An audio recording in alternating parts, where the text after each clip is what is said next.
Hey guys, it's Chloe and welcome back to another video. By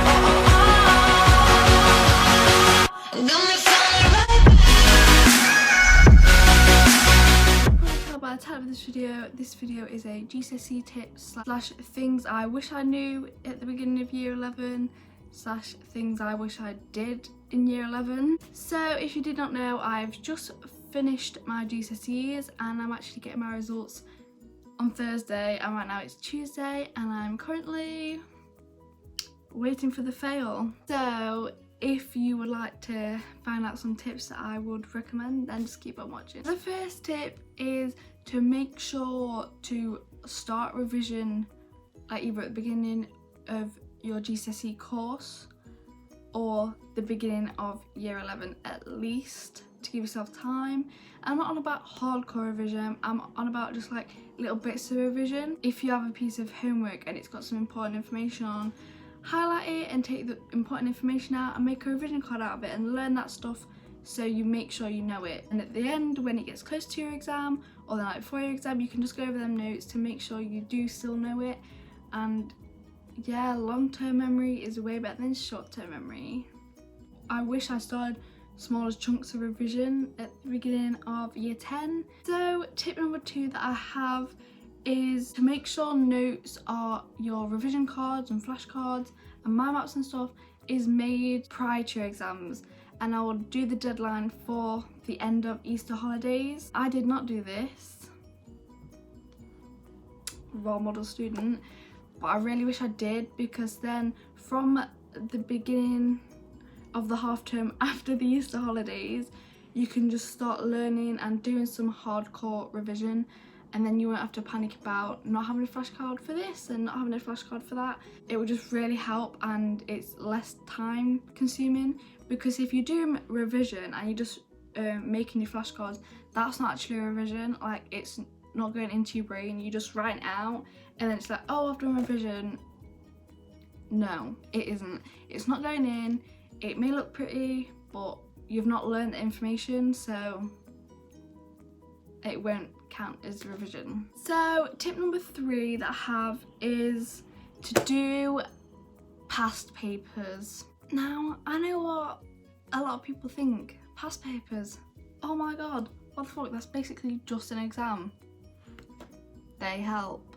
I would recommend doing past papers for maths, science, Spanish, reading and writing, because you can't do listening unless you have the software to do listening. Then I would definitely do that. Child development, I did child development. You could do performing arts. I didn't have to do a written paper in my performing arts because it's BTEC. History, I wish I did history. Basically any subject that you have to do written answers for, do the past papers. We didn't do past papers for English Lit because if it's come up in the past, it's probably not going to come up in your paper. So our teacher made paper questions in that he thought were going to come up, and surprise, they did. Ask your teacher for their predicted questions. They think the questions are going to be on the paper, and then write an answer for the question and ask them to mark it. That will definitely help, because if that question comes up, you're on a win. I definitely recommend doing that because it did help and took the pressure off a bit, because we had limited questions that could come up. So another past paper you can do is English language, because English language, you don't really have a guidance of what's going to come up on the paper. It's really just random. Can't really do anything but past papers for English language. Tip number 4 is for English Lit mainly, to watch the films of the plays that you are studying. If you're studying Romeo and Juliet, watch Romeo and Juliet. Macbeth, watch Macbeth. If you're doing an Inspector Calls, watch an Inspector Calls. A Christmas Carol, watch A Christmas Carol. We did this in lesson and I wish I did it in my own time as well. The reason I say this, to do this, is because you have a better vision of what's going on. You remember stuff better when it's in your head and you've seen it. When you're thinking about something, you can think about the clip and what it looks like, and then you can be like, oh, this is when blah blah blah happened. But it definitely helps, and a lot of people I know did that because I was lazy and was depressed through my exams. Tip number 5 is going to revision sessions. So my school, from the beginning of year 11, we went to revision sessions. The only day we didn't have revision sessions was a Friday, although if you did geography you had to go to revision for geography. Monday we would have options, so my options would be performing arts, childcare, history and Spanish, so I'd have to pick a subject to go to on the Monday and then change it every other week.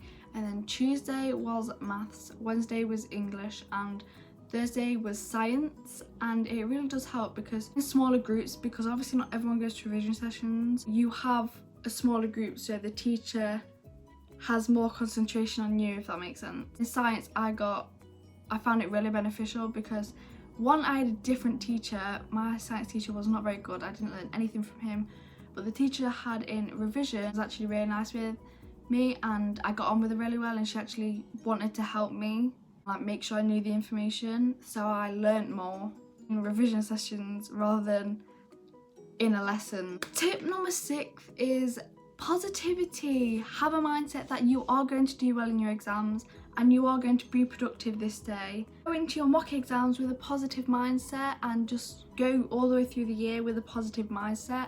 I didn't because I was depressed and I had no friends. I can't really do anything about that. I think if I had a more positive mindset, then I would have done better. I had teachers that were saying I'm gonna fail as well, so it didn't really help. Surround yourself with a good group of people that have a more positive mindset and want to help you. That really does help. So you can go into exams thinking, okay, I know this, I've got this, I can do well on this, and I can get that 9 or whatever target grade you want to get. So yeah, just go through the year / GCSEs with a positive mindset. And tip number 7 is definitely teachers help. So you're in the lesson and you don't quite understand something, like jot it down somewhere. At the end of the lesson, wait for everyone else to go. If you're not socially awkward like me, don't want to put your hand up in front of everyone because you think it's a stupid question. It's not, but if you don't want to put your hand up in front of everyone, just wait till the end of the lesson and ask the teacher one-on-one, because they will go in depth with you about it and make sure you understand it. If you still don't understand it, they can still go over it. A few of my teachers did that, especially my English language teacher. I was going up at lunch and that, and she was like making sure I understood stuff. It's also good to have a good relationship with your teachers. Obviously, I did not like every one of my teachers. If you like the teacher and get on with them really well, you're going to understand things better and you're going to want to take things in. It was for me in maths, science revision, English language and performing arts. I loved my teachers and I think they're my best subjects. That pretty much shows. Having a good relationship with your teacher is a good key to have. Tip number 8 is do your coursework on time. If you have a piece of coursework, do it straight away and don't leave it till like the deadline and then hand it in late. Make sure it's in either before the deadline or on the deadline so you don't get dragged behind. The more deadlines you miss, the more coursework you've got to do. You've got coursework coming out every week and you've still not handed the first piece in by like the 5th week. You've got so much more coursework to do. Why don't you just get it done when it's been set and then you don't have to worry about it? This also reduces a lot of stress during your exams, because if you still haven't finished it during your exams and you need to finish it before your exams finish, you have so much more work to do. I know a lot of people that still hadn't finished their coursework, had to go in on the holidays, to go in after school during exam periods. Like that coursework time could be on the subject that you have the next day in an exam. It just helps getting the coursework done straight away, and if you don't understand it, just ask your teacher. Just make sure your coursework is done on time and handed in on time, because it does reduce a lot of stress. Tip number 9 is to turn like your flashcards and revision sources into games. I didn't do this, but now thinking back on it, I wish I did. For example, Spanish. I have 2 cards, and then on one card have the Spanish word and on the other card have the English word, and then do it for loads of different words in one topic, of course. So like food, that's a really important one to know because that normally comes up on every exam. And then turn them over and do like, you have like loads of pieces and you have to like turn it over, and if you don't get them right, you can't have them. So it's like a memory game, like match, but with revision cards. I just think it will be so much more productive and fun, and you can do it in a group, having fun while doing revision, and you're more likely to remember it because you can remember playing the game. Tip number 10 is to mark other people's papers And I know that sounds stupid and it's creating more work for you to do, but I actually did this for one of my friends. We got given maths papers to do over the holidays and I marked 3 of her papers. I know it sounds boring and why would you want to do that? But it helps because it helps figure it out in your own head if they've got it wrong. Still have the mark scheme next year, but then it's just like doing an extra bit of revision for yourself, seeing where other people are missing marks and gaining marks, and it'll just kind of like go into your brain as well. Tip number 11 is to look at past papers and highlight the mistakes that you made. Stupid as it sounds, why would you want to highlight your mistake? But it helps so much. I did this in maths. I had like a mark scheme. I had understand, not sure, and don't understand. And obviously the don't understand, I would ask someone else or ask my teacher. And the not sure, again, I would like search up a method or something. Go through your past papers and highlight the mistakes that you made. Spanish is a very picky subject by markers. If you get the word right but you don't have the phrase that it's in, they will not mark you as right. So you're marking your Spanish paper, write the full phrase and just highlight it, like write the full phrase that you hear. It's alright having the keyword, but that's not going to get you the mark, and that's where I've lost most of my marks. Tip number 12, see if friends or people in your class have information / facts that you don't have. You've missed a lesson and they've got these really important facts that you don't have. Get them facts. And trade, so if they have facts that you don't have and you have facts that they don't have, just swap them over, then you're helping each other a lot as well. Although most people had more facts than me anyway and already had the facts that I had. Tip number 13 is to use My Maths for maths. So My Maths is an online website that is paid for by the school, so if your school doesn't have it, then sorry. If you don't understand a topic, just search it up and there are helpful videos to help you learn the topic. And if that doesn't work, then just ask your teacher. Like I keep saying, your teachers are really key in this final year. You are their main priority and they should be helping you as much as they can. They are being paid to. Just take advantage of the time that you have with these teachers because they want what's best for you as much as you want what's best for you, if that makes sense. Tip number 14 is to have a revision timetable.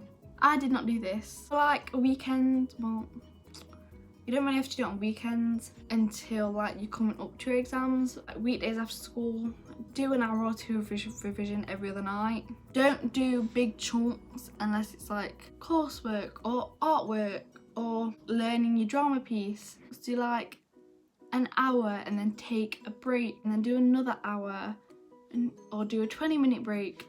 Just break it up into chunks. Say it's Tuesday and I've just had math revision. I'm not gonna need to do math revision again that night. So it'd finish at 4, start revision at 5, and then I could do science for an hour until 6 and then have a half an hour break till 6:30, and then from 6:30 to 7:30 do Spanish. Just something like that. And especially in the holidays, if you're gonna have revision days or productive days, plan it out. You don't lose track and know what you need to do. Get the teacher to write a list of what you should be doing. So after you've had your mocks, ask your teacher what you should have done in the exam that you didn't and what is key to do in an exam. If you've done bad in an exam, obviously if you've done really well in an exam and you're happy with your grade, then fine, you don't need to do it. But if you want to improve your grade or aren't happy with your grade, find out where you went wrong and could have picked up marks, how you could improve something that you already did correct but get more marks in it, and just work on them and just keep doing practice ones. Tip number 16 is to make sure in your exam you have a time, and make sure you know when you're going to finish that question and how long you're going to spend reading over stuff and that, especially for English Lit and Lang. Give yourself like 4 minutes to read through the text and highlight. Make sure you take a highlighter into your exam. You highlight the key bits that if you think, oh, that sounds really important and really clever, I should write about it, highlight as you're reading through. One section had 45 minutes, the other section had blah blah blah, and the other section had like 45 minutes, just to make sure you had enough time for each question. Finally, tip number 17 is in science, do the 6 markers first. 6 markers are where you're going to be picking up marks. So do the 6 marker rather than the 1 markers. Start at the back of a paper and work your way to the front, because most of the high marker and harder stuff is at the back of the paper. So thank you for watching this GCSE video. I really hope it helps you out in some way. Don't forget to subscribe to my channel, like this video and comment, because it really helped me out. Stay tuned and I will see you later. Bye.